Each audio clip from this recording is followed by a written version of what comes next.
Salut, c'est Tradou, je suis content de vous retrouver pour la mise à jour des zones d'accumulation rationnelle pour l'or, pour l'argent. Et je vous rappelle que ce format est en priorité adapté à ceux qui veulent investir pour le long terme en investissant petit à petit sur des zones choisies afin de faire fructifier progressivement votre patrimoine en métaux précieux. On commence par les actualités qui ont émaillé le petit monde des métaux précieux et une première nouvelle qui nous vient d'UBS, qui n'est pas une bonne nouvelle en tant que telle, puisque le spécialiste UBS, la banque suisse, considère qu'il est envisageable et même à privilégier que l'or tombe jusqu'à 1650 dollars en 2022, ce qui correspondrait à une baisse d'à peu près 8-9% pour le roi des métaux libellés en dollars. Alors, deuxième, et l'argent devrait descendre jusqu'à 19 dollars l'once, j'ai fait oublier de le dire, ce qui correspondrait à une baisse de 20% selon le spécialiste du BS. Deuxième information qui nous vient de Forex, de investing.com et qui tente d'expliquer pourquoi l'argent a explosé à la hausse. Alors je vous montrerai un petit peu plus tard, mais l'argent a effectivement connu une poussée de fièvre à plus de 2% à un moment sur la séance d'hier. Et selon le spécialiste, c'est à chercher du côté de la décision chinoise soudaine de stimuler l'activité économique en baissant les taux d'intérêt. Cela, selon le spécialiste encore, devrait donc dynamiser l'activité chinoise et dynamiser en même temps la consommation d'argent utilisée pour, par exemple, les panneaux solaires, mais pas que, toute la téléphonie également. La troisième actualité, alors là, celle-ci, elle fait un petit peu sourire, c'est sympathique, je trouve. Eh bien, figurez-vous qu'un chercheur d'or britannique a réussi à trouver une pièce, une des plus rares pièces d'or qui existent, et qui devrait valoir normalement 500 000 euros. C'est une pièce d'or qui est une des premières qui nous vient donc d'Angleterre, qui a été frappée dans les années 1200. Bon, c'est anecdotique, mais troisième chose, alors là pour le coup c'est un article qui nous vient de Wisdom Tree et qui nous explique que selon l'analyste maison, eh bien il se pourrait bien que 2022 soit l'année où le palladium et le platine voient enfin la lumière au bout du tunnel.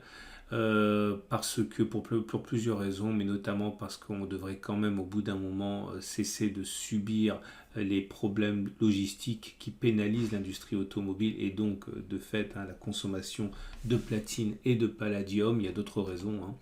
Dernier article, alors celui-là j'ai vraiment beaucoup aimé parce qu'il s'adresse à tout le monde et il nous vient comme très souvent de Nicolas Perrin, et l'intérêt de cet article c'est de montrer comment fonctionne la psychologie humaine de l'investisseur, et il nous explique dans cet article très bien documentaire, c'est pas la première fois qu'on aborde ce sujet, mais là franchement c'est très bien écrit, c'est très clair.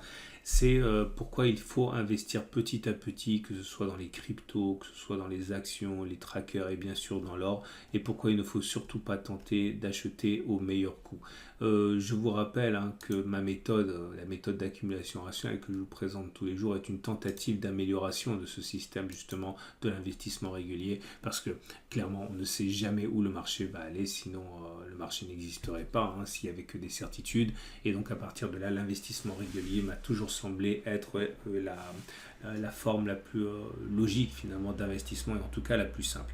Alors du coup voilà, on en est pour l'or libellé en euros. Et l'or libellé en euros est toujours capé ici par une oblique descendante et également par la résistance intermédiaire des 1607-1714 euros. On n'est pas sur une zone d'accumulation rationnelle. La tendance de long terme est haussière, la tendance de fond est haussière, mais de moins en moins on le voit à l'inclinaison de la M50 qui tend à s'aplatir. Je pense que la zone d'accumulation rationnelle sera un retour sur les 1560-1567 euros, en tout cas ça sera pour moi, ou alors une clôture au-dessus des 1607-1614 euros, mais là actuellement on n'est pas sur une zone d'accumulation rationnelle. Pas plus qu'on ne l'est sur l'or libellé en dollars, puisque là aussi on est en tendance de long terme haussière, tendance de fond plus neutre, puisque la M50 est plate, voire descendante.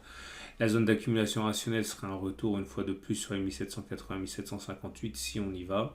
et une cassure, une clôture au-dessus de la résistance intermédiaire des 1830-1832 serait pour moi l'occasion également d'envisager un renfort, quelques pièces par-ci par-là pour les investisseurs qui investissent en dollars américains. On passe à l'argent et vous allez comprendre ce à quoi on faisait référence tout à l'heure pour la poussée de fièvre. Regardez cette bougie là, elle est doublement agréable. Un, parce qu'elle est grande et qu'elle est verte. Deux, parce que elle provoque finalement, elle entérine une progression, une dizaine de séances de plus de 7%.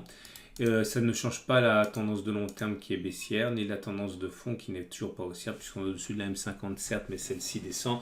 Par contre, on arrive à casser et à clôturer au-dessus de la zone de résistance des 24-27. C'était une zone d'accumulation rationnelle en clôture, donc c'est une zone sur laquelle je peux tout à fait envisager qu'un renfort, que quelques achats de pièces d'argent se fassent. Encore une fois, la clôture au-dessus de cette zone de résistance en change la polarité, ça devient donc un support, et donc on peut envisager que cette zone soit difficile à casser, même si ce n'est pas toujours comme ça que ça se passe. C'est comme ça que ça se passe généralement.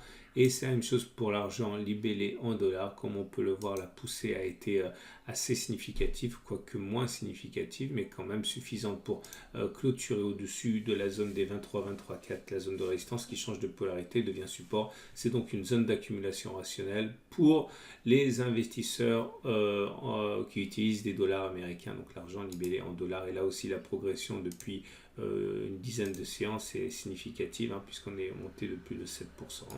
Voilà ce qu'on pouvait dire. Je vous invite à faire trois choses. Un, si vous voulez lire les articles que j'ai mentionnés précédemment, vous pouvez cliquer en dessous de la vidéo. Vous allez trouver un lien pour aller sur mon site où je récapitule les liens vers ces articles.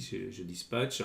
2, si vous avez aimé, merci infiniment de liker, ça fait toujours plaisir. 3, si vous avez vraiment aimé, vous pouvez vous abonner à ma chaîne YouTube, puisque effectivement, je vous donne en temps réel les moments où on arrive sur zone d'accumulation rationnelle si je suis devant mes écrans. Et en plus, comme ça, vous ne louperez pas les mises à jour. Il y en a 2 par semaine. Et je termine en vous rappelant que mon partenaire est aucoffre.com. Si vous voulez vous procurer de l'or, de l'argent au meilleur prix avec le leader français de la vente d'or et d'argent en ligne, eh bien vous pouvez passer par mon partenaire et vous avez un lien pour bénéficier d'une prime réduite si vous passez par la bannière de mon site. À samedi pour la mise à jour.